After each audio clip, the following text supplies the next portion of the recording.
نیست و سابقه منم نشان میده که آدمی بودم همیشه مستقل حرفام را آزاد زدم و با دستگیری محترم وزیر آزادانه اینجا میتوانم عمل کنم. من خیلی سوال‌ها را دیدم که شما پرسیدید که چطور میشود بیمار نو نمیابید؟ آیا دروغ است؟ آیا راست است؟ ببینید کووید 19 رو چه یاد داد؟ یاد داد که تکنولوژی ثمره‌ناک نیست، بلکه سیاست و فرهنگ از دو سو، از بالا کسانی که سیاست گذاری میکنند و از پایان مردمی که فرهنگ رعایت پیشگیری اولیه گگری شخصی را انجام میدهند.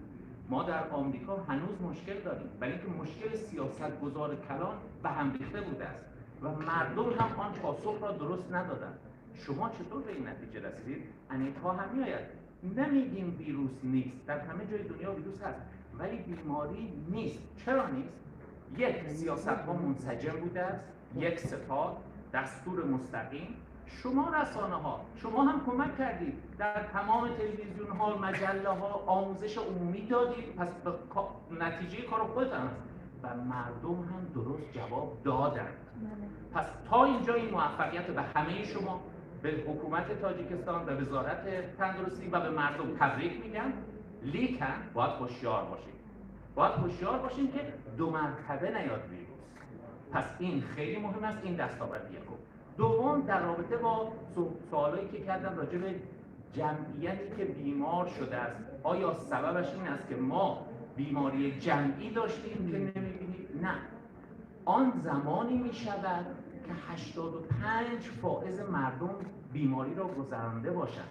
در شما اینطور نبوده است. پس هم باز من میروم به اون جایی که سیاست منسجم و یک پارچه، پاسخ مناسب مردم و نقش رسانه های جمعی برای فهمایش عمومی و استدعا. خواهش من از شما این است که این را سست نگیرید. دو مرتبه مردم را تشویق کنید. آمریکا از شما یاد میگیرد، روسیه از شما یاد میگیرد. چرا یاد نگیرد؟ برای اینکه یک مسئله فرهنگی است، به تکنولوژی وابسته نیست. کدام کشور را داریم این نشانه را دارد؟ ژاپن. شما در تمام یک سال گذشته اگر نگاه کنید عددها و رقمها در ژاپن، آنها هیچ وقت شدید نشدند. چرا؟ از زکام، از آنفولانزا یاد گرفتن که این مسئله گگمی اولیه شخصی مهم است، او را رعایت کردن و ما شدت بیماری را در ژاپن نداشتیم. این یک سوال بود. با اجازت محترم وزیر من سوال دوم رو هم بگم راجع به امگذاری واکسن. ببینید واکسن بدانیم مهم است، بله، ولی ما اگر واکسن بزنیم باز باید پیشگیری اولیه رو انجام بدهیم. هیچ واکسنی 100% ثمره‌ناک نیست و هیچ نمیدانیم که این واکسن هایی که زده می شود امگذاری چقدر مسئولیت را قوی چند مدت نگه می دارد. پس ما به جای اینکه خیلی تشویش داشته باشیم رو واکسن، خیلی تشویش داشته باشیم راجع به پیشگیری اولیه گگری شخصی که نه تنها کووید را پیشگیری میکنن. من دیدم دوستان خیلی گفتن چرا اینقدر کووید، وقتی ما رعایت پیشگیری شخصی میکنیم بسیاری از بیماری ها را پیشگیری میکنیم. پس این تاکید است که حتما لطفاً انجام بدید. اگر هم سوالی هست بفرمایید، من یک سوالم جواب بدم. مرحمت بعد یکم سوال هست.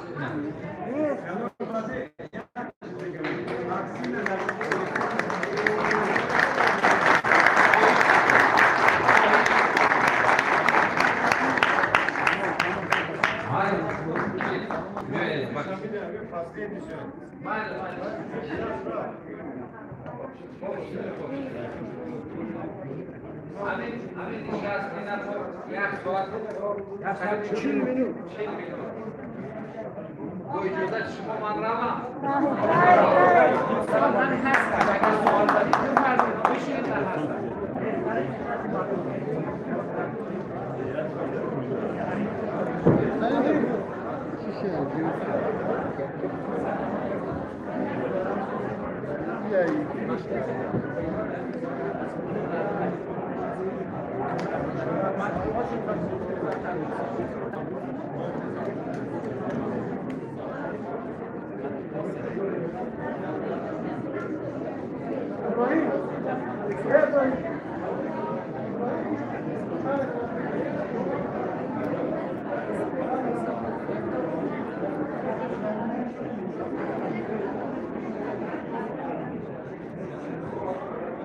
Yeah, I can't never shake out.